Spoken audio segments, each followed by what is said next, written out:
Hey guys, just thought I'd jump on here today and make a quick YouTube video discussing the pros and cons between a couple of different survival teams. Okay, so the first survival team we're going to talk about today is the Esee survival kit.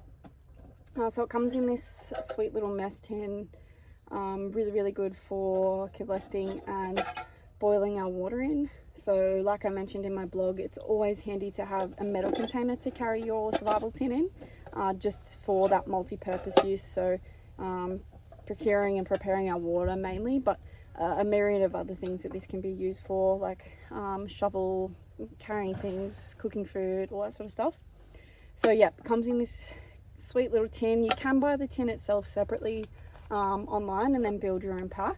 I would recommend doing something like that because this tin is a lot better than the one that I'll show you in just a minute, as it doesn't have any handles or anything. It just kind of comes with different styles, but you know, this one's quite straightforward. Stick it in the fire, cook it away, boil your water, and it comes with a pretty good lid that you can use as a spot to either start your fire, which I've done a couple of times here, or you can use that as like a little fry pan as well as this. So multiple uses for a metal container for your survival tin.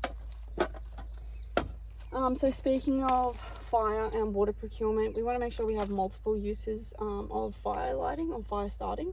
So the first point of call that this kit comes with is survival matches. So some waterproof matches in here. Haven't opened the packet. I'm assuming it's pretty similar to the ones that you get in your like military kits. I'll open it now for shits and giggles. No point having it if you're not going to open it. So these kits always come with a little bit of cotton wool just to protect the matches themselves. So here are the waterproof matches in here, and we get this bit of cotton wool. Don't ever throw this out.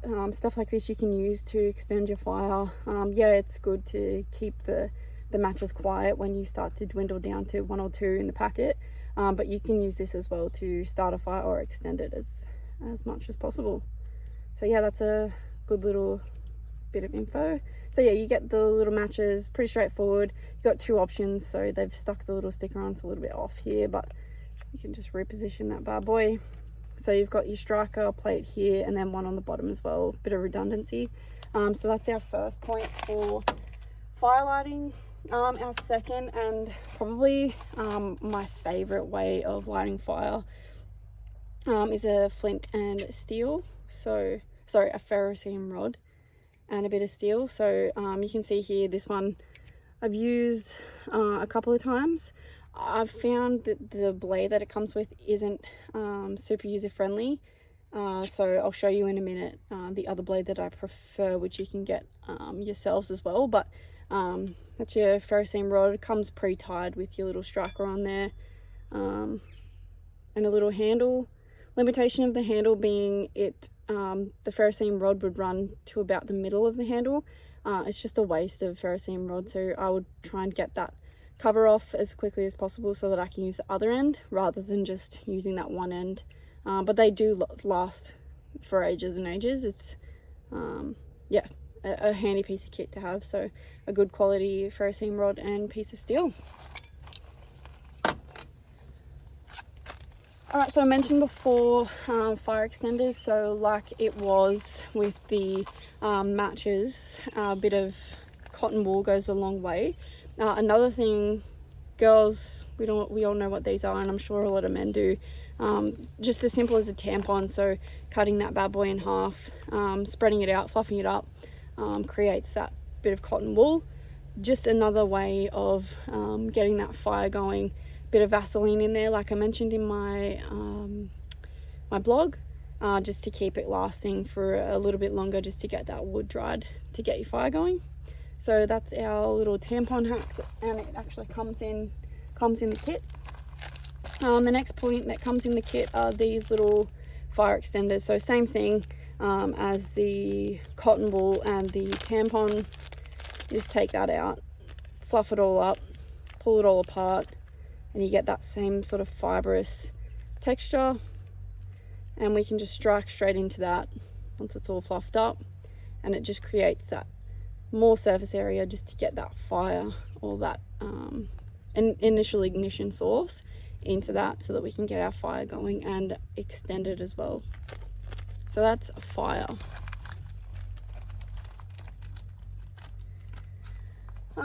Before I carry on, another use, I guess, that it comes with in the kit is a Fresnel lens. So it comes in this handy little packet, little Esee logo on there. So Fresnel lens is just the same as like what you use, sort of like a reflective material, so either your watch or your phone, to reflect that light that the sun creates. You just work it until it's in a pinpoint little style, chuck it on your either cotton wool or extended tampons to get that sort of ignition source, that initial ignition source. So like I mentioned, that is fire. So what we're going to move on to now is water preparation. So as I mentioned, the metal tin itself that it comes in is really good. You can scoop your water up, chuck it on the fire, on your campfire, boil your water up. Once it's on a rolling boil, it's good to go. It's killed all that bacteria and stuff like that. The other piece of equipment that comes in the kit or in the survival tin is portable iodine tablets. So you can sterilize your water that way if you can't start a fire or it's a fire ban or whatever it is. So really handy piece of kit. It doesn't taste great. I can attest to that. This stuff makes the water taste, either if you get the chlorine based ones, it tastes like literal pool water. But this one, yeah, it's not the most delicious water that you've ever tasted. So, you know, a lot of people will have this thinking that this is the best option, especially when you're out hiking, because it's little, it's compact, it's light. However, my preference would be a filter because it makes the water taste actually palatable, because this stuff is just, ugh, it's disgusting. I wouldn't wish that on my worst enemy. Yeah, it doesn't taste the greatest, but in a survival situation, you never know what you might need, and this one, really handy to carry.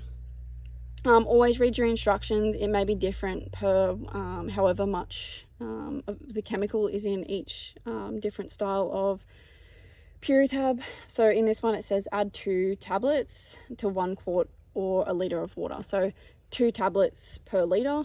You want to shake it up really vigorously, leave it for 30 minutes, let it sort of settle and attach to all the bad particles and bits and pieces, render them useless, and then you can consume your water that way. So yep, 2 tablets to 1 litre. Other handy thing that this kit comes with, which are really hard to get your hands on lately, are these 1 litre water bags. So it's called a whirl pack or whirl bag. Comes like this, all rolled up.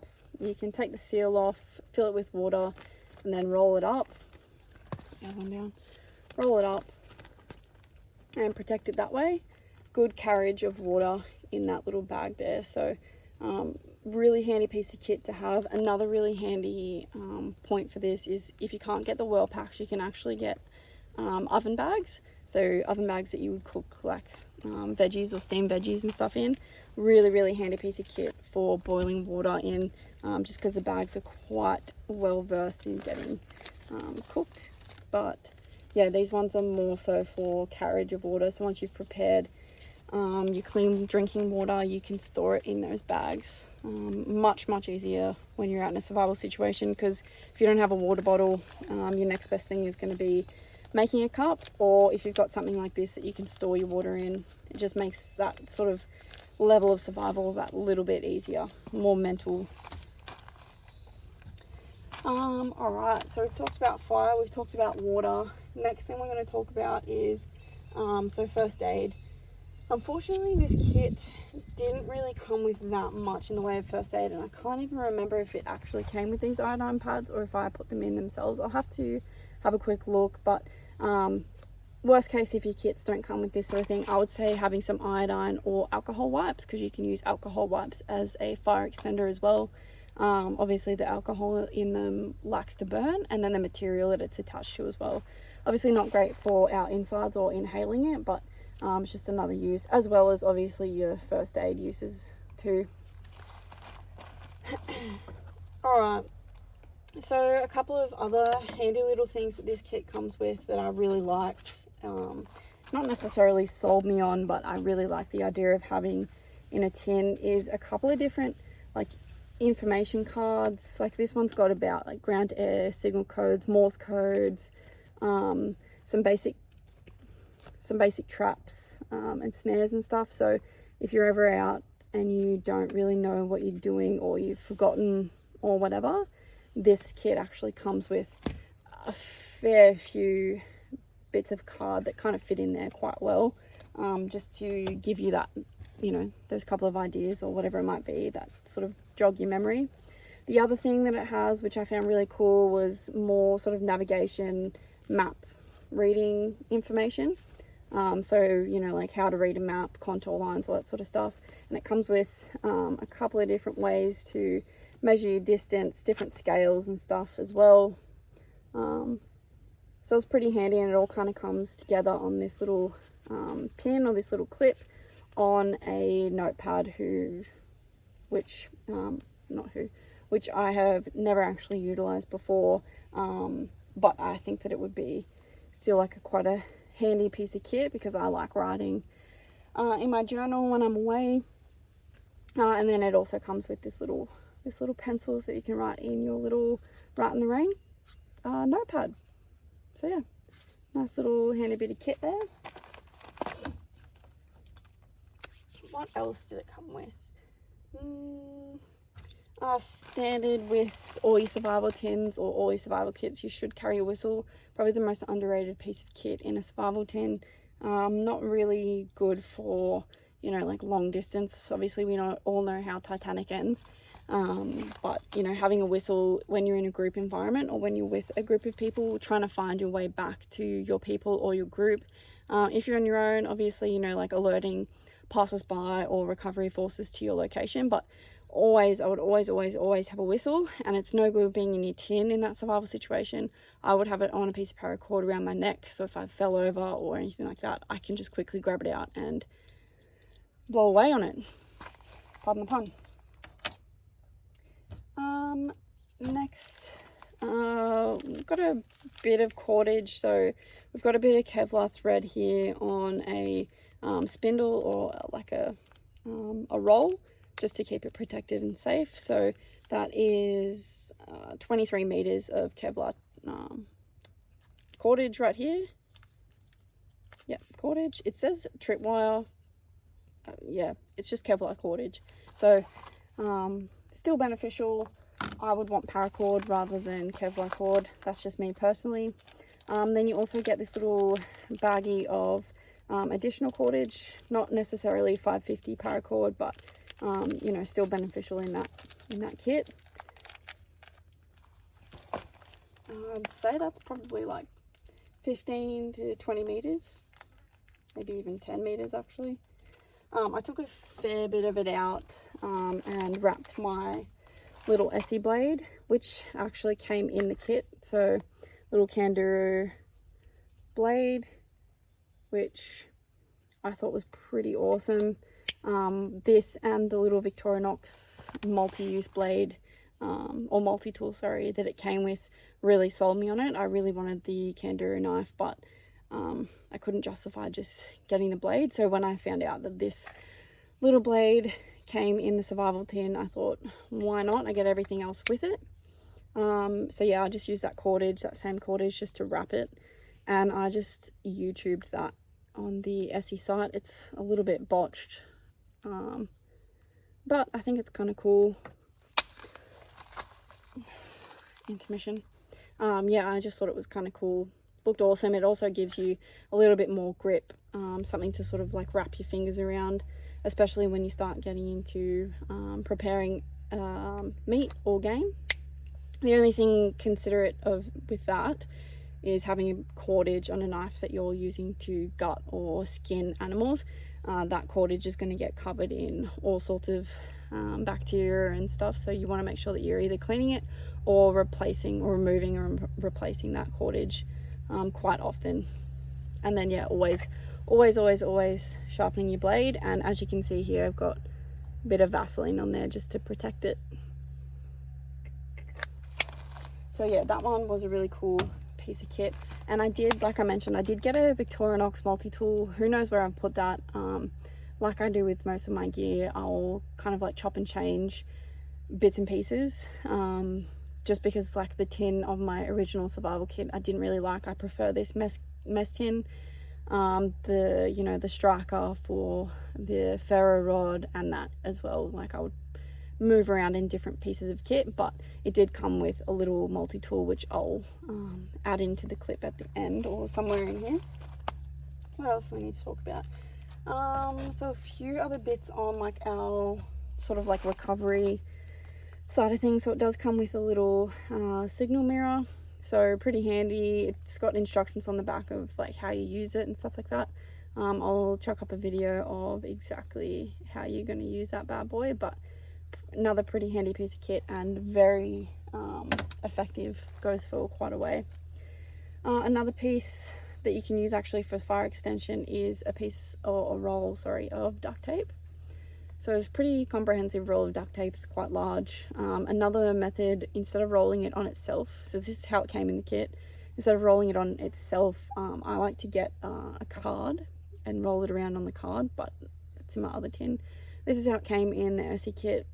Another piece of sort of location material or recovery material is this orange sort of like identification tape. So you can rip that off and sort of mark as you go, so you don't get lost, or mark where you are for other people to find you. So having a bright piece of cordage or bright tape or strips that you can wrap around trees and stuff, so that, yeah, like I said, you don't get lost and you can alert other people to your whereabouts.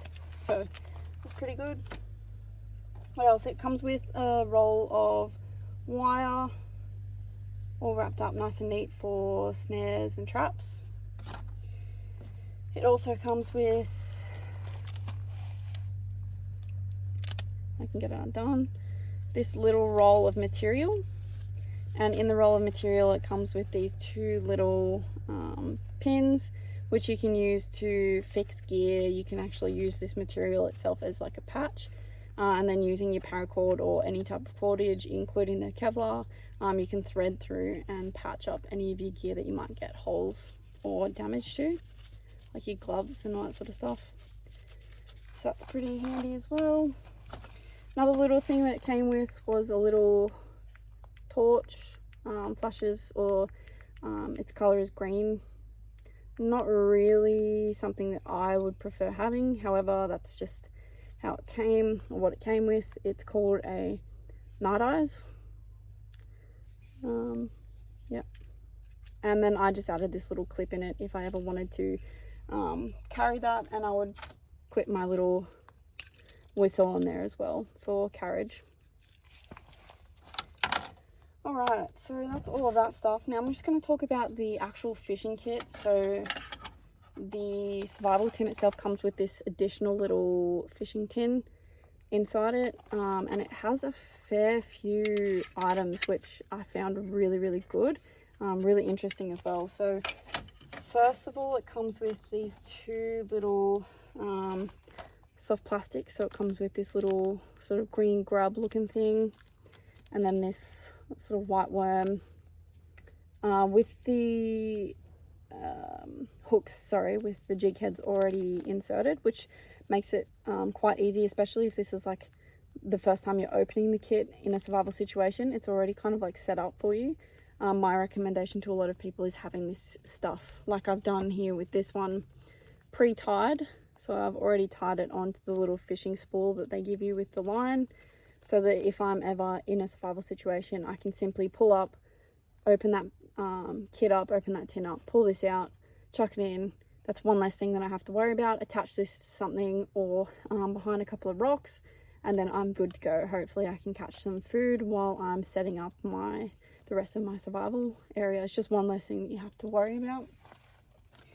So yeah, it comes with a couple of soft plastics, and then it also comes with a little fly, which, you know, in a lot of survival situations, it's handy to have a couple of different lures or methods of catching fish. It also comes with a couple of little floats to tie your kit onto or your rigs onto. Comes with some little bait balls in a little container, which I found really cool, really interesting. I would definitely use that. And then the rest of the fishing kit comes with a bit of more of a trace, so we can clip on or tie onto our fishing line, clip on our little lures here with the quick release, which I really love. I love quick release lures or quick release clips. Makes it so much easier, even in my normal fishing. Another handy tip that I like to pass on to people, you know those little silica packs, like these little things that you get with like clothes and stuff? I would keep those, or try and keep as many of them as you can, and in like your survival tin, not necessarily for anything. I haven't really researched what you can do with it, so that's my bad. But what it is really good for is absorbing moisture, obviously. So having that in your survival tin is really handy. It'll just stop that sort of mold buildup or anything like that, especially if you are using it for fishing. I would just keep some of those handy. It does come with it in the little sinkers and hooks bag, but I would just keep any. Another handy little tip from your like shopping clothes and stuff like that.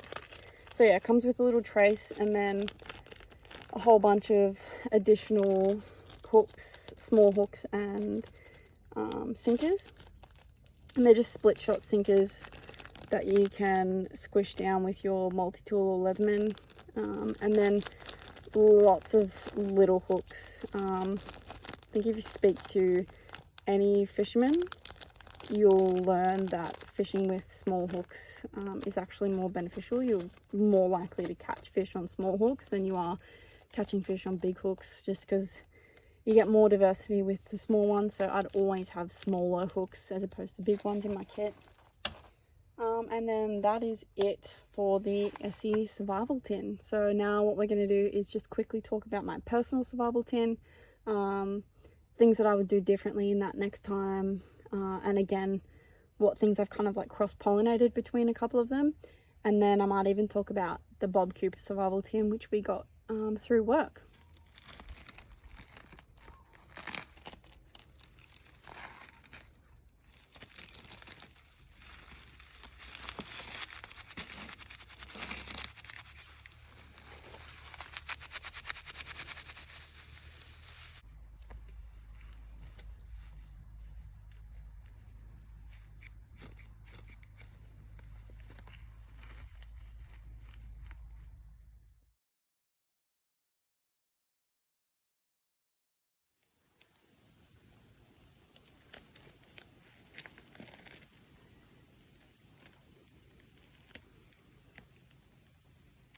Alright guys, so I'm just gonna give you some quick little bush tucker. So if you just have a quick look here, we've got some green ants.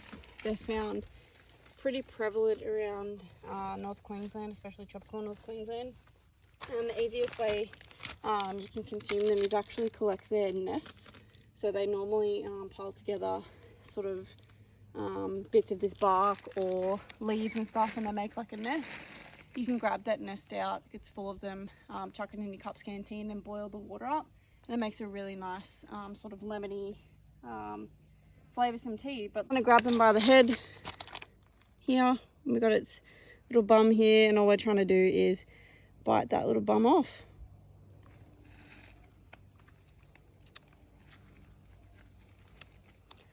Tastes a bit like a sour warhead. Got another one.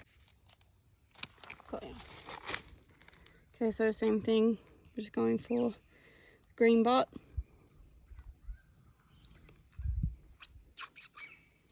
Sweet, sour, pretty good. Thanks so much for watching, guys. I hope you really enjoyed this video. Stay tuned for part 2 where I discuss my personal kit.